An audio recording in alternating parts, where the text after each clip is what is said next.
Tracey Campanini, Deputy Secretary for the Office of Child Development and Early Learning, or OCDEL as most people know us by. Today, I'm here to give you an update on the IMPACT project, which is a project that we've adopted with the support of the Federal Office of Child Care and a Technical Assistance Center to help us rewrite our child care regulations. Almost 9 months ago now, we unveiled information about the IMPACT project in a video from me, as well as a very lengthy session afforded to those people that attended the Early Childhood Summit, which was facilitated by Shantae Brown, Kesley Shaw, and Karen Grimm-Thomas. As a reminder for people that might not have been as up to date around this project, our IMPACT project will be rewriting our certification regulations. And this is intended to be able to accomplish a bunch of things. The first is to really look at our child care regulations through an equity lens. We want to increase all children's access to quality as they're attending child care, but we also want to take the opportunity to look at where we can eliminate some provider burden and also modernize the language that are in our child care regulations.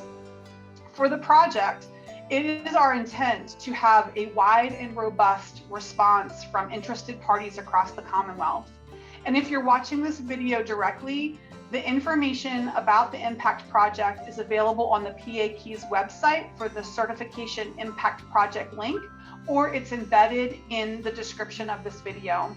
We encourage you to look at all of the information that's posted on the project website. It really goes to demonstrate how widely and how critically important we feel your feedback is in this process. Just to remind you some of the framing around the IMPACT projects, I want to tell you first and foremost, I mentioned that this is an effort to ensure equity and inclusion while we're drafting our new regulations.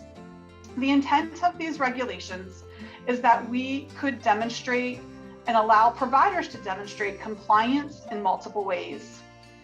We recognize that as we move through this process, as they're resolved, we will be implementing training for providers and our certification staff by updating protocols, supporting materials, and training that we have available to the field. We also want to make sure that we're considering where we have undue burden on providers. And equity and burden are actually questions that we have embedded into the discussions around the creation of the new regulations. And of course, we want to make sure that we're considering quality practices and where we can add quality practices into the regulations as opposed to making them voluntary add-ons through Keystone Stars.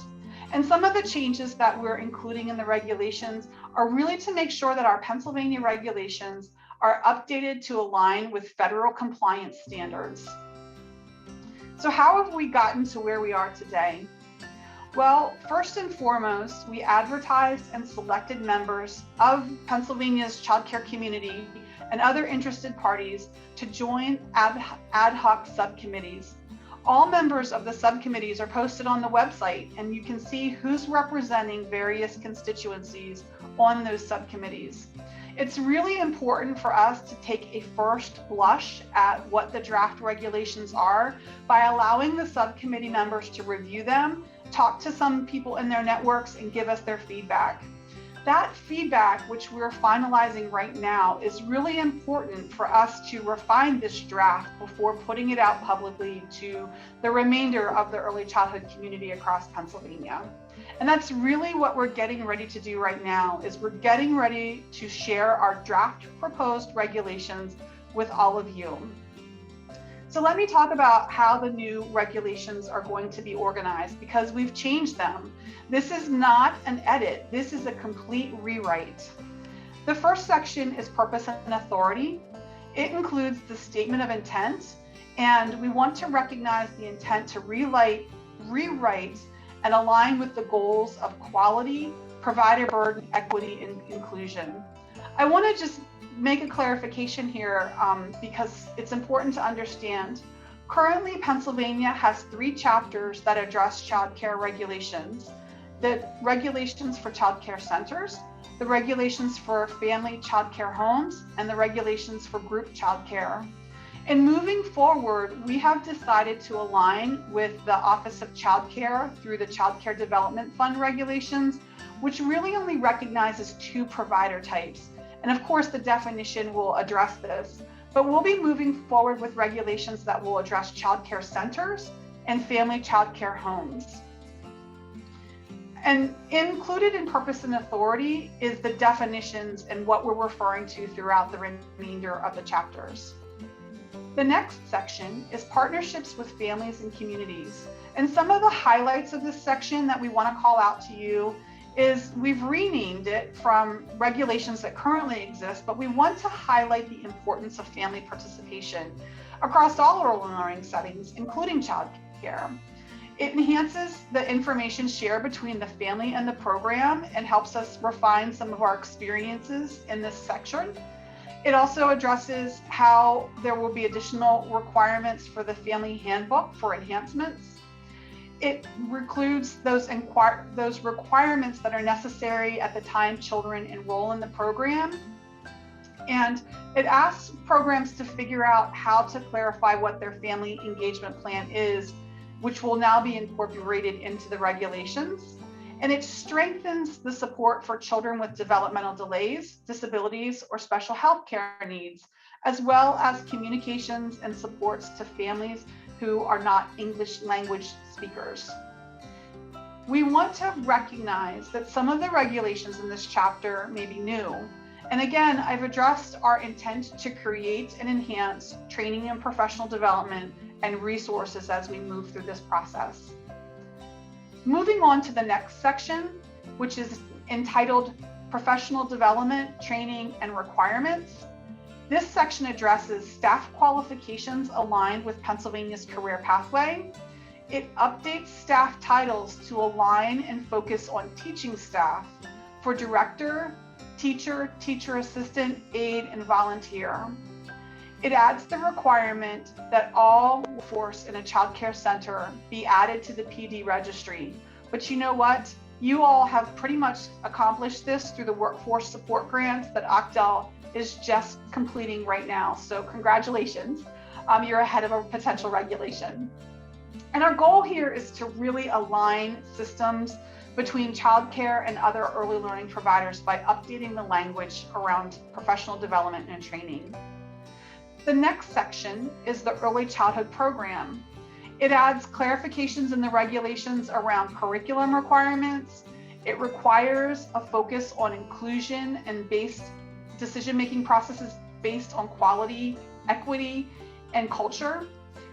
I want to highlight in this part, there is a piece that we're grappling with right now and an example of how the ad hoc subcommittee works in this process. There's a real question about how relative children should be handled in the family child care space with ratios. And the draft language regulations stated one thing, but the ad hoc subcommittee has really come back with recommendations about how that language should be changed. So at the time we're recording this, we're not sure how that discussion will be resolved. And that's an example of how important the ad hoc subcommittee is in this process. The final chapter is program certification and oversight. It articulates the certification process, the negative sanction process. It's reorganized to provide clarity to providers. It adds language around business practices that will ensure that programs are thoughtful around their continuity of operations, their business plan and budget to be able to continue to operate successfully. And it acknowledges the need to provide, again, training and technical assistance in this area as we talk about the new draft proposed regulations. So you may be wondering, where do we go from here? So this announcement that I'm making today really serves as your heads up to say that these draft proposed regulations are getting ready to come out for comment. This is our attempt to very widely have feedback from anybody that's interested in childcare in Pennsylvania. This is not the official public comment period. We really want to solicit feedback and address as much of the comments coming in on the proposed regulations prior to that point. Our project has a very robust implementation plan. And so as we issue these proposed draft regulations for review, there is a tool that will help us collect your thoughts and feedback in a very organized, intentional manner to be able to very quickly collate them and see where there are recommendations for changes, or there's comments about support or comments about concern. Our goal is to be able to move forward and incorporate any changes that we agree are necessary, to be able to submit our proposed regulations in September to the Department of Human Services for their review. After the Department of Human Services reviews them, they go into the regulatory process that is governed by IRC. And at that time, as they make their way through that process, there will be a second very formal public comment period. So you really have two opportunities to weigh in, and we invite everybody to take advantage of those opportunities to support or raise concerns as we move forward. But I want to remind you all to keep quality and equity in the back of your mind as we're thinking about how we're changing things for young children in Pennsylvania. Entering into the IRC process by no means is the end of this work for OCDEL and its partners and even members of the ad hoc subcommittee. We know that these regulations, and I've mentioned this multiple times, are going to require additional resources, training, supports. There will need to be provider-focused activities as well as our own certification and partner staff activities.